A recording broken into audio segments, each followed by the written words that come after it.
Good morning. I'm Divon filling in for Yael Levi. It is Thursday, July 14th, 2016, and this is your morning edition here on i24 News. Coming up today, holding but fragile is what many are calling the Iran deal 1 year later. On its one-year anniversary, we look at the agreement between 6 world powers and Tehran. Was it a historic opportunity or historic disaster, as many warned? Theresa May is sworn in as Britain's Prime Minister and presents her new cabinet with some familiar faces. And later on the show, we speak to the EU ambassador to Israel and take the pulse of the relationship.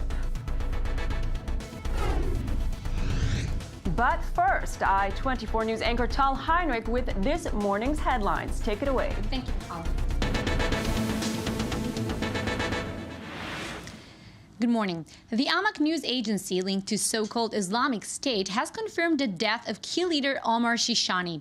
It said Shishani was killed in combat in the town of Shirkat, south of Mosul, in Iraq. The Pentagon announced in March he has died from injuries sustained in a U.S. airstrike in northeastern Syria. The red-bearded jihadist was said to be a close military advisor to Islamic State leader Abu Bakr al-Baghdadi. And here in Israel, a demonstration in solidarity with the Israeli soldier Elor Azaria on trial for killing a subdued Palestinian assailant was attacked by members of a radical leftist group on Wednesday in Tel Aviv. According to the police, 5 masked suspects charged at the demonstrators, with one spraying them with tear gas. According to photographs uploaded by the leftist Antifa group on Facebook, former lawmaker Michael Ben-Ari, who participated in the demonstration, was hurt by tear gas. The suspects were arrested by the police. The United Nations Secretary General's envoy to South Sudan urged the country's warring factions to respect the ceasefire, now in its 3rd day. This stopped heavy fighting that the UN said was likely to have killed more than a government estimate of 272 people. Ellen Margaret Loy, head of the UN mission in South Sudan, spoke after she met with the country's president, Salva Kiir. As I have done publicly during the last couple of days, I urge everybody to lay down the gun and respect the ceasefire that His Excellency the President has directed, and the First Vice President has approved to. We really need to find a political solution in South Sudan and move forward in peace for the benefit of the people of South Sudan. Former London Mayor Boris Johnson was appointed British Foreign Minister by the country's new Prime Minister, Theresa May. Johnson was a leading figure in the victorious Leave campaign in Britain's European Union membership referendum last month. His role in Britain's negotiations over its future relationship with the EU is likely to be limited because May has created a new ministerial post focused on Brexit. May has appointed David Davis, former junior foreign minister and strong Brexit advocate, to lead the country's negotiations with the EU. And the U.S. State Department looks forward to working with Boris Johnson as British Foreign Secretary. A U.S. State Department spokesman said the United States will always be able to work with British officials because of its deep, abiding relationship with Britain. We congratulate Foreign Secretary Hammond on his new role, and we look forward to engaging with Boris Johnson as the new Foreign Secretary. This is something, frankly, that goes beyond a relationship, that goes beyond personalities. And it is a absolutely critical moment in certainly England's history, but also in the U.S.-UK relationship. Said today are warned. And those were the top stories for this hour. We'll be back with more live updates in just 20 minutes. For more news stories, you can also check our website. That's i24news.tv. Michal, back to you now. Thank you, Tal. We'll be expanding on these stories as we move along. 1 year ago, on July 14th, 2015, 6 world powers and Iran finalized almost 2 years of negotiations on the Joint Comprehensive Plan of Action. The pact outlined what Tehran had to do to pull back its nuclear program from the brink of weapons-making capacity. And it spelled out the West's obligations to end many financial, trade, and oil sanctions that had battered Iran's economy. But there's been some disappointment in Iran, particularly as the lifting of the sanctions have yet to yield significant investments. Despite the lifting of nuclear-related penalties, Washington and the European Union maintained some sanctions on Iran over its human rights record and ballistic missile testing. And many international investors and banks are still weary of doing business with the Islamic Republic. Has the deal been successful so far? We'll talk about the different angles very soon, but first, let's take a look at the following report by i24 News correspondent Danny Swibel. On July 14, 2015, world powers struck a monumental deal with Iran. Under the agreement, sanctions on Iran would be lifted in exchange for the reduction of its stockpile of nuclear fuel, as well as the dismantling of thousands of machines. Tehran would be forced to destroy the reactor core in its heavy water reactor and virtually eliminate any path to the bomb. International monitors would ensure Iran would abide by the agreement. Iranian President Hassan Rouhani on Wednesday said the country would remain, quote, faithful to its promises 1 year after the deal was signed. The sanctions related to the nuclear issue were lifted. Of course, in some fields, including banking, we still haven't reached the expected level. If one day the P5+1 decides to give up its commitment, we will still remain faithful to our promises.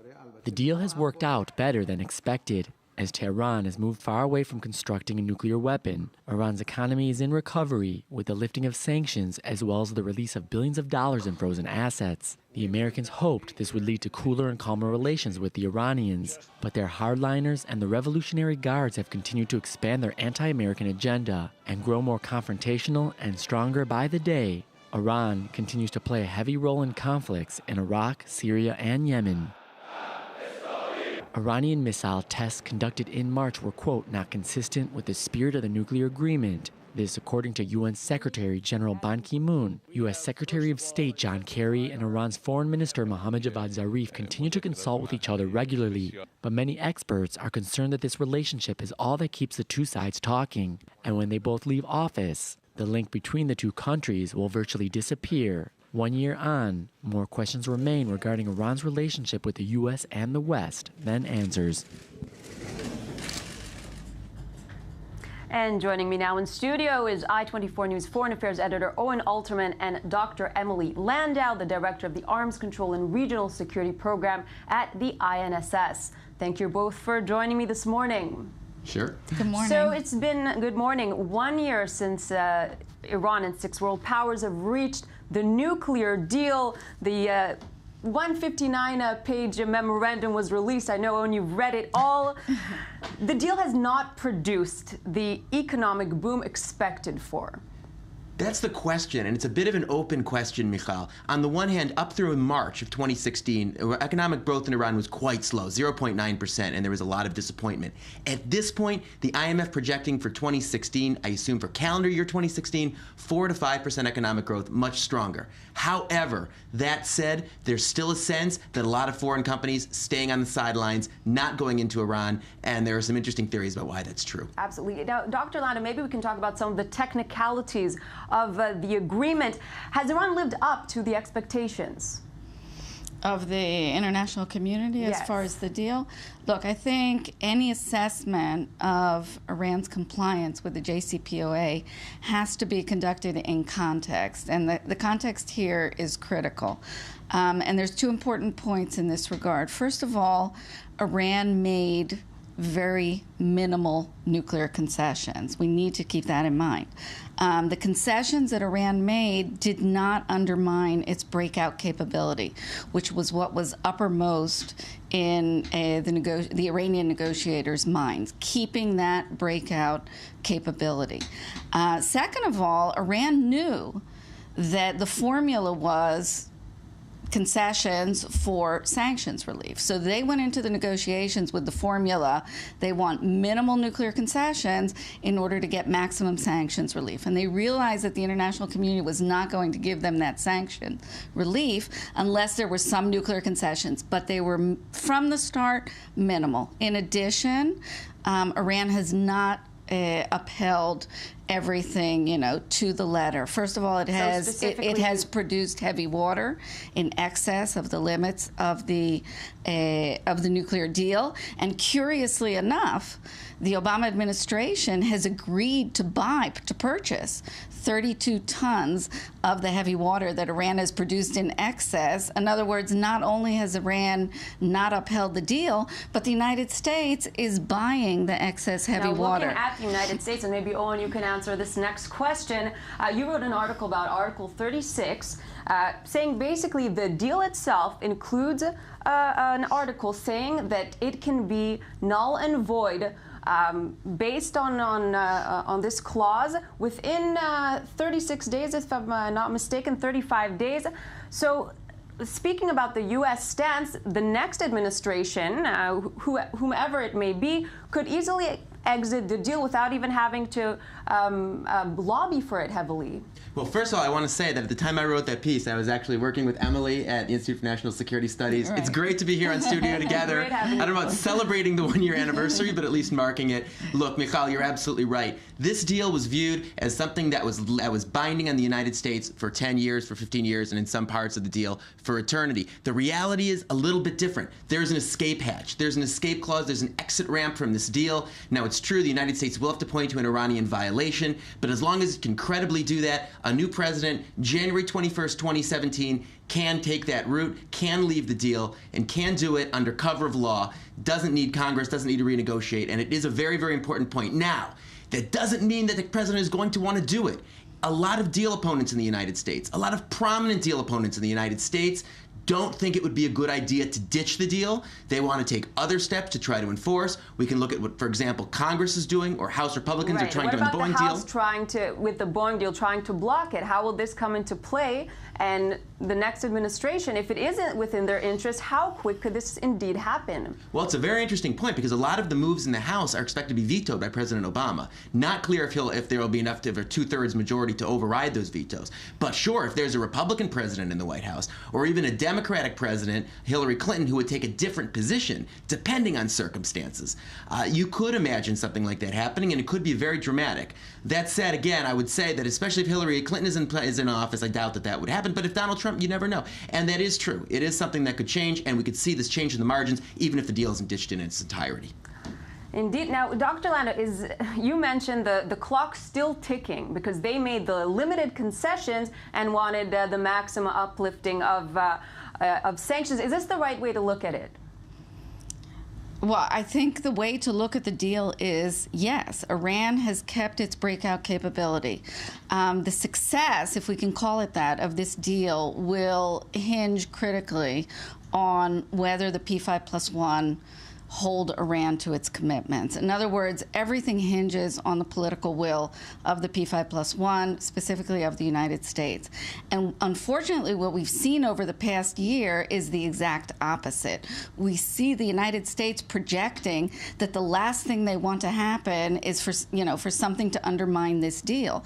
And this has translated into tremendous leverage for the Iranians. All they need to do is hint that they might leave the deal. I mean, Owen addressed whether the U.S. could grant, and its implementation hasn't been done. So this clause, the same clause, can be used by Iran. Exactly. Although it would take a little bit longer to fully implement, but either side could exit the deal at any point that they would choose. But Iran keeps threatening that they will do it. We just heard Rouhani on the anniversary of the deal saying, Iran can leave, Iran can go back to what it was doing. And hardliners continue to expand the anti-America accord. We're going to be joined now via Skype by Dr. Tamara Gindin, an expert in the study of Iran, a lecturer at the Shalem College of Liberal Arts, and a researcher at the Esri Center for Iran and Persian Gulf Studies, who regularly monitors Farsi media and chat rooms. Good morning to you. Good morning. So it's been 1 year since the agreement came into effect, and the Iranian people are expressing some disappointment following the deal signing. There was a lot of optimism at the time of its signing. Where are they today as far as their feeling? Right. The optimism at the time of the signing, people flowing to the streets and dancing and singing it, was because they didn't read the agreement and they expected things to change overnight. They expected the whole economy to improve overnight. They didn't read. Now there was recently a poll that said more people know that even when the deal is fully implemented, things will not be. The sanctions are not completely lifted. But the economy, and this our own economy editor said that the economy has increased 45%. So maybe it's not at the pace that they would like, but the incoming funds have shown the economy now make a huge leap as compared to the prior year before the signing of the deal. Of course, and I feel from what I see in social media that the disappointment is more in the press and more in sites and news sites related to the government, which means that it comes from above, from the more conservative part of the political map, who weren't necessarily for the deal in the first place. Now, where would the Iranians like to see themselves from what you're seeing in social media moving forward, from a social, from a human rights standpoint, from a financial standpoint? What are the expectations? From a human rights standpoint, it was expected. Many of my Iranian friends predicted, and this is what happened, that the human rights situation will worsen because the government wants to show that the fact that we've been weak because all these negotiations and giving up some of your stances means weakness. They say we have been weak before the West. It doesn't mean we will be weak when it comes to human rights. So human rights situation has worsened. Hijab situation, the cover for women, is now enforced more strongly, including undercover agents for hijab inspection. And are people expressing, are citizens and people on the street expressing this worsening of their day-to-day life, of stricter religious reforms? No, because it's not that present in day-to-day life unless you're a political activist, in which case you're in greater danger. Or if your hijab, the hijab has to be tighter in most places. It doesn't completely work, and it isn't seen, at least from a visual standpoint, as any change. Tamar, I want to thank you at this point for weighing in. And Owen, Tamar did mention the human rights abuses that have actually become worse, and I know that you mentioned that some of the sanctions in this relation have actually never been lifted. Right. So where does this stand? Well, sure. The nuclear deal only lifted nuclear sanctions, non-nuclear sanctions, at least American non-nuclear sanctions. Certainly American non-nuclear sanctions against U.S. persons and U.S. companies stayed on the books and haven't moved. That it was never part of the U.S. obligation under the deal. Now, what we're hearing from the Iranian government, and our guest just alluded to this, is they're saying, well, hold on. The spirit of the deal was reconciliation. We're not getting the full economic fruits. We need to see more relief. Maybe it wasn't in the four corners of the deal document, but we need to see you do more. And Emily referred to some of those steps. We need to see you trying to encourage people to come in and encourage companies to come in and encourage banks to come in and invest in Iran, but not part of the deal itself. And yet a lot of European investors, a lot of American investors are actually scared of the certain sanctions that could be on individual persons, and this is keeping them back from fully expanding this financial potential with Iran. That is one theory. Well, yeah. I mean, it's important to keep in mind that there's no obligation, according to the deal, to do the things that the Iranians are complaining are not happening. And on the other side, I think taking into account some of the things that Tamar just said about, the increased strictness with regard to some of the, the hijab and other things in Iran, what we're not seeing in Iran is any moderation since the deal was implemented, since the deal was announced last year. And remember, this was a major part of the Obama administration agenda, was this deal deal is an indication of moderation, and it will lead to further moderation. And the election results would also indicate the certain flow to a more conservative standpoint. Well, certainly in terms of the Speaker of the Majlis, of the Parliament, and the head of the Assembly of Experts. So things are not moving in the direction that was hinted at, and more than hinted at, almost promised.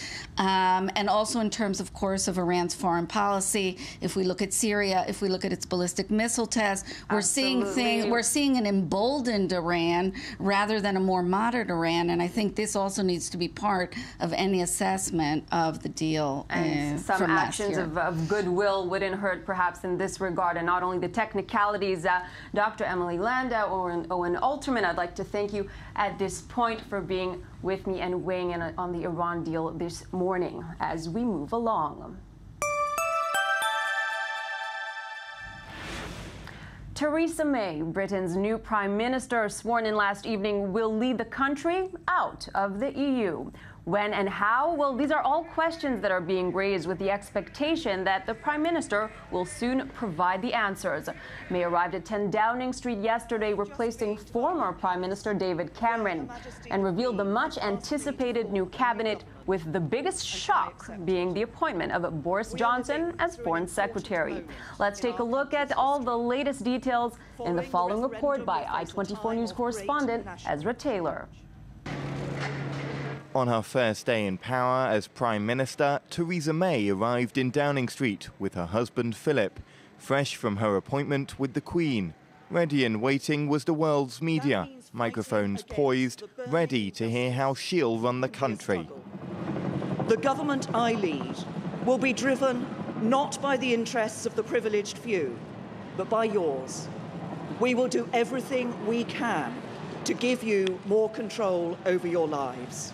As the day progressed, it was all change in Downing Street as Prime Minister May decided on her new cabinet, who's in and who's out.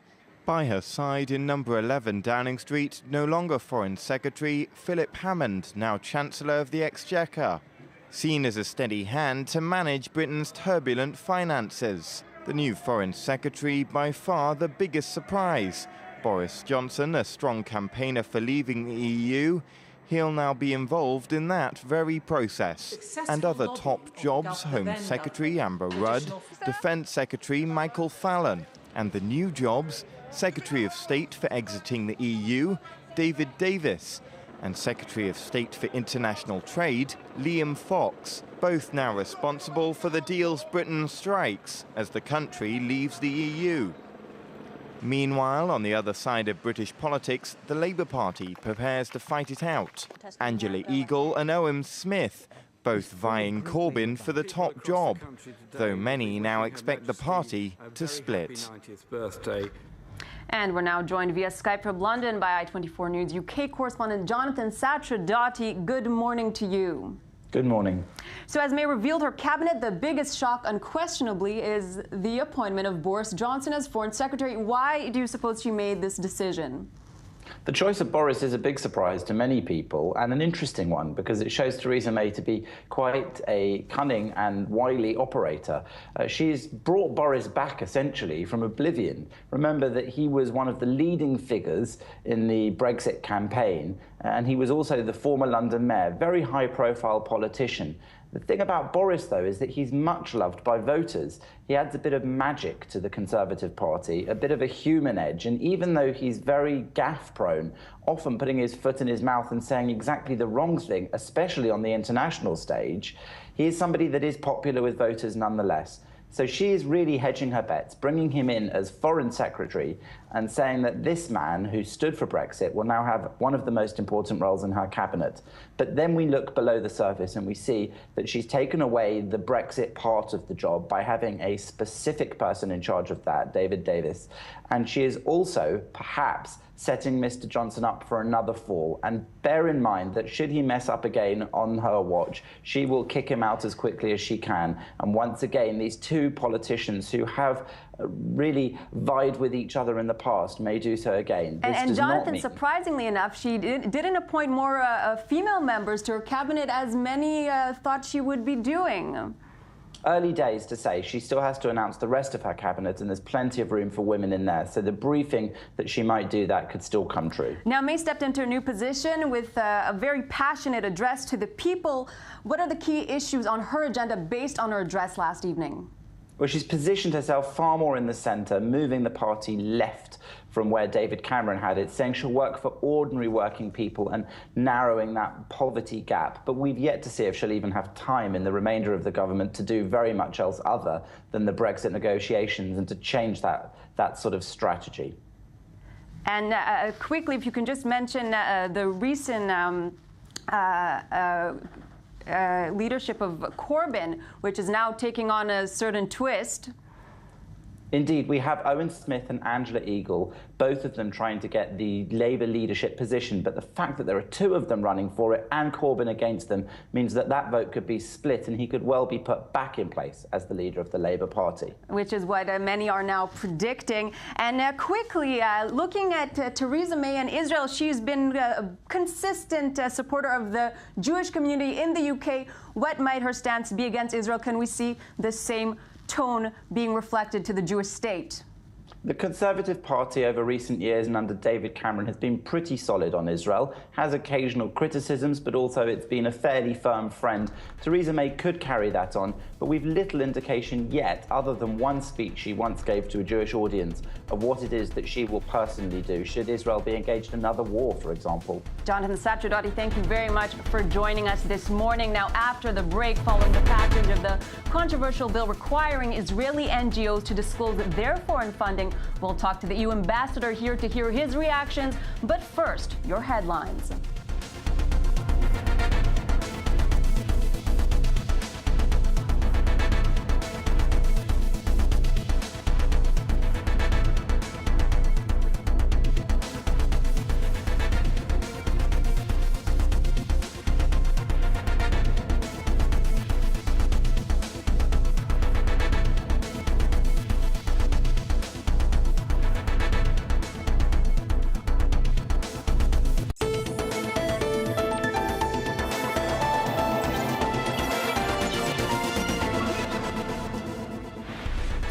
Good morning. I'm Michal Divon, filling in for Yael Levi. It is Thursday, July 14th, 2016, and this is your morning edition here on i24 News. Coming up today, holding but fragile is what many are calling the Iran deal 1 year later. On its 1 year anniversary, we look at the agreement between 6 world powers and Tehran. Was it a historic opportunity or historic disaster, as many warned? Theresa May is sworn in as Britain's Prime Minister and presents her new cabinet with some familiar faces. And later on the show, we speak to the EU ambassador to Israel and take the pulse of the relationship. But first, i24 News anchor Tal Heinrich with this morning's headline. The suspects were arrested by the police. The United Nations Secretary-General's envoy to South Sudan urged the country's warring factions to respect the ceasefire, now in its third day. This stopped heavy fighting that the UN said was likely to have killed more than a government estimate of 272 people. Ellen Margaret Loy, head of the UN mission in South Sudan, spoke after she met with the country's president, Salva Kiir. As I have done publicly during the last couple of days, I urge everybody to lay down the gun and respect the ceasefire that His Excellency the President has directed, and the First Vice President has approved to. We really need to find a political solution in South Sudan and move forward in peace for the benefit of the people of South Sudan. Former London Mayor Boris Johnson was appointed British Foreign Minister by the country's new Prime Minister, Theresa May. Johnson was a leading figure in the victorious Leave campaign in Britain's European Union membership referendum last month. His role in Britain's negotiations over its future relationship with the EU is likely to be limited because May has created a new ministerial post focused on Brexit. May has appointed David Davis, former junior foreign minister and strong Brexit advocate, to lead the country's negotiations with the EU. And the U.S. State Department looks forward to working with Boris Johnson as British Foreign Secretary. A U.S. State Department spokesman said the United States will always be able to work with British officials because of its deep, abiding relationship with Britain. We congratulate Foreign Secretary Hammond on his new role, and we look forward to engaging with Boris Johnson as the new Foreign Secretary. This is something, frankly, that goes beyond a relationship, that goes beyond personalities.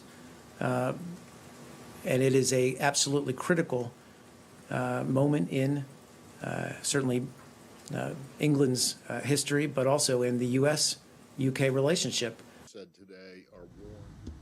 And those were the top stories for this hour. We'll be back with more live updates in just 20 minutes. For more news stories, you can also check our website. That's i24news.tv. Michal, back to you now.